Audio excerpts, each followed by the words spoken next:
BSc third year की class में हम लोग कृष्णिका विकिरण ऊर्जा वितरण की व्याख्या देखेंगे। ठीक है, और अभी हम लोग बीएससी थर्ड ईयर में ये हमने कौन सा पेपर स्टार्ट किया हुआ है, पेपर फर्स्ट है, और पेपर फर्स्ट का क्या नाम है, क्वांटम मैकेनिक्स एवं स्पेक्ट्रोस्कोपी। ओके, और क्वांटम मैकेनिक्स में हमने कौन सा यूनिट स्टार्ट किया हुआ है, यूनिट फर्स्ट।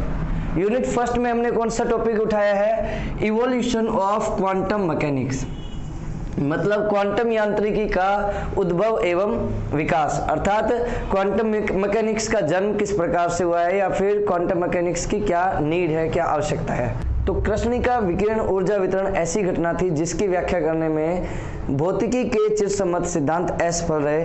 ओके, तो ऐसे समय में फिर मैक्स प्लांक ने ऊर्जा का क्वांटम सिद्धांत प्रतिपादित किया, जिसके अनुसार ऊर्जा छोटे छोटे पैकेटों से मिलकर बनी है, और उन पैकेटों को मैक्स प्लांक ने क्या नाम दिया था, क्वांटा। सही है, तो यहीं से क्वांटम सिद्धांत का जन्म होता है। अब हमने लास्ट क्लास में भी बात की थी कि कृष्णिका विकिरण क्या है, कि किसी भी कृष्णिका से उत्सर्जित विकिरणों को कृष्णिका विकिरण कहते हैं। सही है, और कृष्णिका विकिरण का जो ऊर्जा वितरण ग्राफ है वो हम लोग किस प्रकार का बनाते हैं, यदि ई लैम्डा और लैम्डा के बीच जो ग्राफ बनाएंगे उसी ग्राफ को हम क्या कहते हैं, कृष्णिका विकिरण ऊर्जा वितरण ग्राफ। ऊर्जा वितरण ग्राफ मतलब ये ग्राफ कृष्णिका विकिरण के ऊर्जा वितरण को दर्शाता है। सही है, अच्छा, यहाँ पर ई लैम्डा क्या है, वर्णक्रमी उत्सर्जन क्षमता।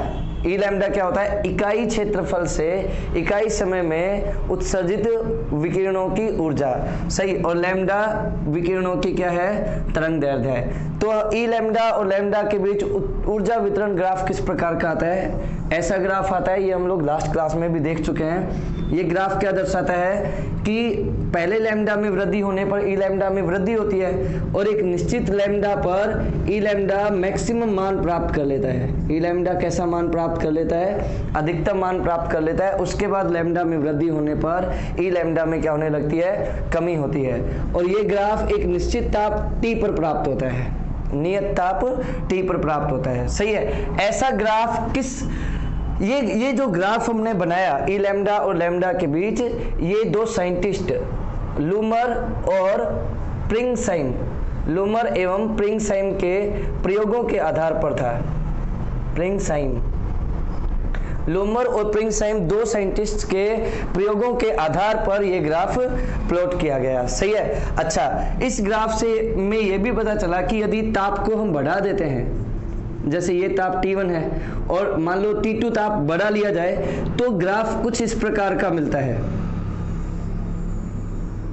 मतलब क्या है, ग्राफ कुछ इस प्रकार का मिलता है, मतलब जैसे मान लो ये नीचे वाला जो ग्राफ है ये T1 के लिए है, और जो नया ग्राफ मैंने बनाया ये T2 ताप के लिए, जहां पे T2 T1 से बड़ा है। तो जो लैम्डा m जिसके लिए ई लैम्डा मैक्सिमम होता है, वो लैम्डा m किधर खिसक जाता है, लघु तरंग दैर्ध्यों की ओर, अर्थात लैम्डा m ताप के व्युत्क्रमानुपाती होता है। इसे वीन का विस्थापन नियम कहते हैं। ठीक है, तो ये जो ग्राफ बनाया जब, या फिर कृष्णिका विकिरण का ऊर्जा वितरण यहाँ पर हमें मिला, ये लूमर और प्रिंगसाइम के प्रयोगों के आधार पर बनाया गया। सही है, इस ऊर्जा वितरण की व्याख्या करने के लिए दो नियम दिए गए, एक तो वीन का विकिरण नियम, और दूसरा रेले जीन्स का विकिरण नियम। और दोनों के दोनों नियम ही किस सिद्धांत पर आधारित थे, भौतिकी के चिरसम्मत सिद्धांतों पर आधारित थे। हम लोग कौन से नियम को डिस्कस कर चुके हैं लास्ट क्लास में, वीन के विकिरण नियम को डिस्कस कर चुके हैं। आज हम लोग कौन सा नियम डिस्कस करने वाले हैं, रेले जीन्स का नियम। हम रेले जीन्स के नियम की सफलता और विफलता दोनों देखने वाले हैं, और यहीं से हमें पता चलेगा कि क्वांटम सिद्धांत की कृष्णिका विकिरण ऊर्जा वितरण की व्याख्या करने में कहां जरूरत पड़ती है। ओके, तो अब हम बात करने वाले हैं कि वीन का विकिरण नियम और रेले जीन्स का नियम कृष्णिका विकिरण ऊर्जा वितरण की व्याख्या किस प्रकार से करता है, चिरसम्मत सिद्धांतों के आधार पर। ठीक है, तो वीन के विकिरण के नियम के अनुसार लैम्डा व लैम्डा प्लस डी लैम्डा तरंग दैर्ध्य परास में, लैम्डा व लैम्डा प्लस डी लैम्डा तरंग दैर्ध्य परास में कृष्णिका विकिरणों का ऊर्जा घनत्व कितना होता है u लैम्डा डी लैम्डा बराबर a अपॉन लैम्डा पर पावर 5 e पर power minus a upon lambda t। Okay, lambda तरंग दैर्ध्य है, कैपिटल A और स्मॉल a नियतांक है, और t क्या है, ताप है, और u लैम्डा यहाँ पर क्या है, ऊर्जा घनत्व है। तो किसी कृष्णिका विकिरण का ऊर्जा घनत्व लैम्डा व लैम्डा प्लस डी लैम्डा तरंग दैर्ध्य परास में इस समीकरण द्वारा व्यक्त किया गया वीन के नियम के अनुसार। सही है, वीन ने किस नियम का यूज किया ये डेरिवेशन प्राप्त करने के लिए? मैक्सवेल का सिद्धांत, मैक्सवेल का ऊर्जा समविभाजन का सिद्धांत यूज किया, ऊर्जा समविभाजन का सिद्धांत।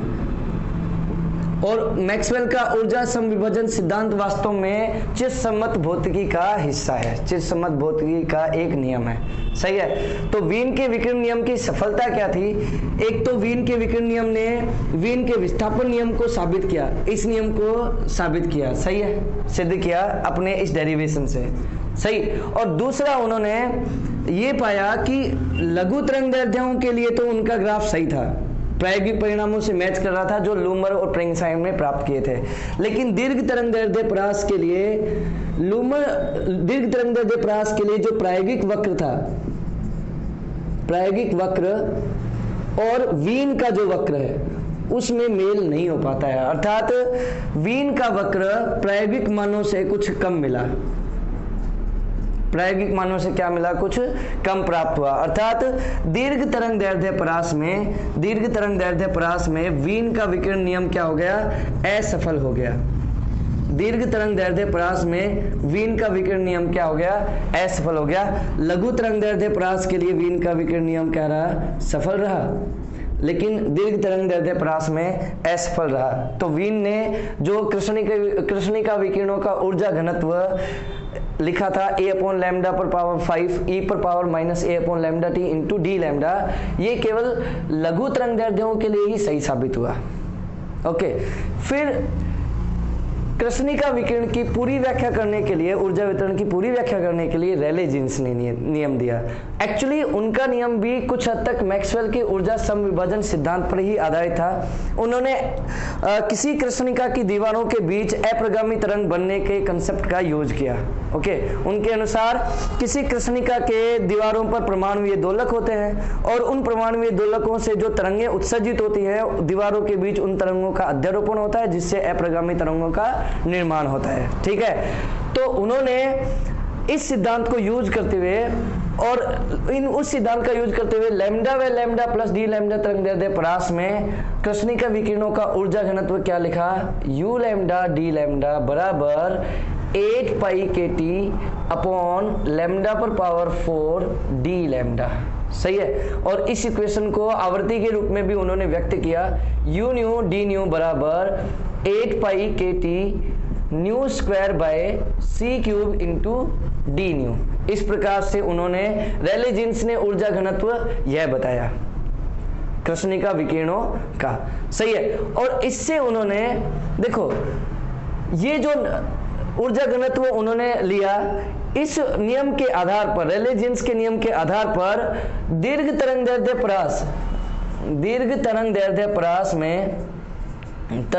परास में रेले जीन्स का नियम सफल हुआ, लेकिन ये लघु तरंग दैर्ध्य परास में क्या हो गया, लघु तरंग दैर्ध्य परास में क्या हो गया, विफल हो गया, असफल रहा। लघु तरंग दैर्ध्य परास में रेले जीन्स के नियम से प्राप्त ऊर्जा घनत्व और प्रायोगिक परिणामों से प्राप्त ऊर्जा घनत्व मैच नहीं कर रहा था, और प्रायोगिक परिणामों से प्राप्त निष्कर्षों को ही हम लोग सत्य मानते हैं। तो लघु तरंग दैर्ध्य परास में रेले जीन्स ने जो नियम दिया था वो प्रायोगिक परिणामों से मैच नहीं कर रहा था, अतः हम कह सकते हैं कि रेले जीन्स का नियम लघु तरंग दैर्ध्य परास में असफल रहा। रेले जीन्स के नियम की यह भी असफलता थी कि उनके अनुसार ऊर्जा घनत्व आवर्ती के वर्ग के समानुपाती होता है। उनके अनुसार ऊर्जा घनत्व कृष्णिका विकिरणों का आवर्ती के वर्ग के समानुपाती होता है, मतलब यदि आवर्ती में वृद्धि होगी तो u में ऊर्जा घनत्व में लगातार वृद्धि ही होती रहेगी, मतलब लगातार वृद्धि ही होती रहेगी ऊर्जा घनत्व में, जबकि हमें पता है वास्तव में ऐसा नहीं होता है। सही, लैम्डा के सापेक्ष यू लैम्डा का मान पहले बढ़ता है, फिर मैक्सिमम, फिर घटता है। सही है, तो लैम्डा के सापेक्ष यदि ऊर्जा घनत्व बदल रहा है तो आवृत्ति के सापेक्ष भी ऊर्जा घनत्व लगातार नहीं बढ़ सकता, वो भी आवृत्ति के साथ साथ बढ़ेगा या घटेगा या मैक्सिमम पर पहुंचेगा। सही है, मतलब अनियमित परिवर्तन होता है, आवृत्ति के सापेक्ष अनियमित परिवर्तन होता है ऊर्जा घनत्व का। और रेले जीन्स के नियम के अनुसार आवृत्ति में वृद्धि होने पर ऊर्जा घनत्व लगातार बढ़ता ही रहेगा, जबकि वास्तव में आवृत्ति में ऊर्जा घनत्व में कैसा परिवर्तन होता है, आवृत्ति के सापेक्ष अनियमित परिवर्तन होता है किसी नियत ताप T पर। ठीक है, रेले जीन्स के नियम से ही एक और असफलता मिली थी, और उस असफलता का नाम क्या था, पैराबैंगनी विपदा। उस असफलता का क्या नाम था, पैराबैंगनी विपदा। तो अभी हम लोग पैराबैंगनी विपदा क्या है वो हम देखने वाले हैं, पैराबैंगनी विपदा को डिस्कस करने वाले हैं, तो वो आप देखना। नेक्स्ट हेडिंग क्या है, पैराबैंगनी विपदा। पैराबैंगनी विपदा, देखिए पैराबैंगनी विपदा क्या होती है। यदि रेले जीन्स के नियम की बात करते हैं तो ऊर्जा घनत्व U new D new, okay, बराबर 8 पाई KT new square bye C cube D new. ठीक है, हमें पता है कृष्णिका विकिरण की जो तरंगदैर्ध्य या आवर्ती परास है वो अनंत जीरो से लेकर आवर्ती परास अनंत तक होती है। सही, तो यदि हम लोग कुल ऊर्जा घनत्व ज्ञात करें, यदि हम लोग कृष्णिका विकिरणों का कुल ऊर्जा घनत्व ज्ञात करें तो समाकलन करना होगा 0 से अनंत तक। तो कुल ऊर्जा घनत्व हमें पता है यहाँ पर न्यू क्यूब बाई 3 आएगा, नियतांक तो बाहर रह ही जाएगा, और सीमाएं यदि रखेंगे 0 से अनंत तो जो ऊर्जा घनत्व का जो मान मिलेगा वो क्या मिलेगा, अनंत मिलेगा। मतलब यदि आवर्ती अनंत है, यदि आवर्ती अनंत है तो ऊर्जा घनत्व भी क्या होगा, अनंत होगा। ऊर्जा घनत्व भी क्या होगा, अनंत होगा। मतलब यदि आवर्ती बहुत ज्यादा है, आवर्ती बहुत अधिक है, आवृत्ति बहुत उच्च है या अधिक है, तो ऊर्जा घनत्व को भी क्या होना चाहिए, अत्यधिक होना चाहिए, अत्यधिक होना चाहिए। ठीक है, मतलब रेले जीन्स के नियम के अनुसार यदि आवृत्ति बहुत ज्यादा है कृष्णिका विकिरणों की तो ऊर्जा घनत्व भी अत्यधिक होना चाहिए। सही है, और पैराबैंगनी क्षेत्र में, विद्युत चुंबकीय तरंग स्पेक्ट्रम के पैराबैंगनी क्षेत्र में हम लोगों को पता है ना, विद्युत चुंबकीय तरंग स्पेक्ट्रम में 7 तरंगें होती है, 7 विकिरणें होती है, गामा, एक्स, यूवी, दृश्य, ओके, इंफ्रारेड मतलब अवरक्त, और माइक्रोवेव सूक्ष्म तरंगें, सूक्ष्म, ओके, और रेडियो तरंगें। ये 7 तरंगें होती है। इधर आवृत्ति बढ़ती है, गामा की तरफ चलते तो आवृत्ति बढ़ती है। तो पैराबैंगनी क्षेत्र में आवृत्ति काफी ज्यादा होती है, पैराबैंगनी क्षेत्र में आवृत्ति क्या होती है, काफी अधिक होती है। तो इसके संगत ऊर्जा घनत्व भी क्या होना चाहिए, बहुत ही ज्यादा होना चाहिए रेले जीन्स के नियम के अनुसार। लेकिन वास्तव में ऐसा कोई प्रायोगिक प्रमाण नहीं प्राप्त होता है।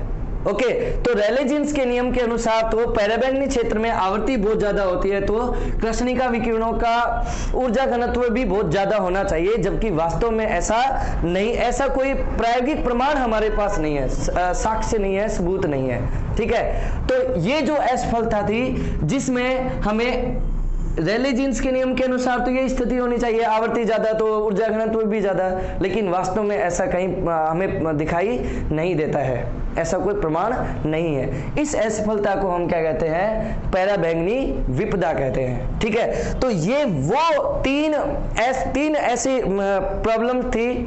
जैसे हमने वीन के विकिरण नियम की बात करें तो वो केवल लघु तरंगदैर्ध्य के लिए सही है, और यदि हम रेले जीन्स के नियम की बात करते हैं तो वो केवल दीर्घ तरंगदैर्ध्य के लिए सही है।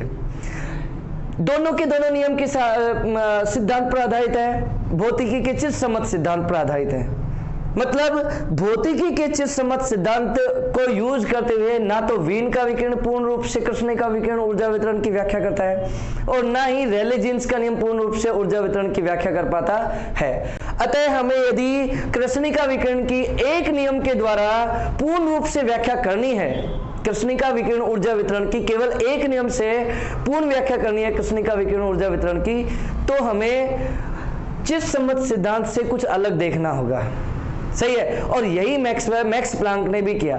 मैक्स प्लांक ने यहां पर ऊर्जा का वितरण सतत ना मान के, उन्होंने ऊर्जा समविभाजन का यूज ना करके क्वांटम सिद्धांत का यूज किया। उन्होंने क्वांटम सिद्धांत दिया। क्वांटम सिद्धांत क्या था वो हम नेक्स्ट क्लास में देखने वाले हैं कि क्वांटम सिद्धांत क्या है। और क्वांटम सिद्धांत के आधार पर मैक्स प्लांक ने अपना विकिरण नियम दिया और उस विकिरण नियम से लघु और दीर्घ दोनों तरंग दैर्ध्यों के लिए कृष्णिका विकिरण ऊर्जा वितरण की व्याख्या की। ओके, तो ये असफलताएं थी कृष्णिका विकिरण की व्याख्या करने में चित्सम्मत सिद्धांत की। सही। और ये पहली घटना थी जिसकी व्याख्या करने के लिए हमें एक नए अप्रोच की जरूरत पड़ी, और वो नई अप्रोच क्या थी? क्वांटम सिद्धांत। सही है। तो ये असफलता हम लोग आज पढ़ेंगे। नेक्स्ट क्लास में हम क्वांटम सिद्धांत और क्वांटम सिद्धांत के आधार पर कृष्णिका विकिरणों की व्याख्या देखने वाले हैं। ठीक है, तो आज की क्लास इतनी रहेगी, तो कल मिलेंगे।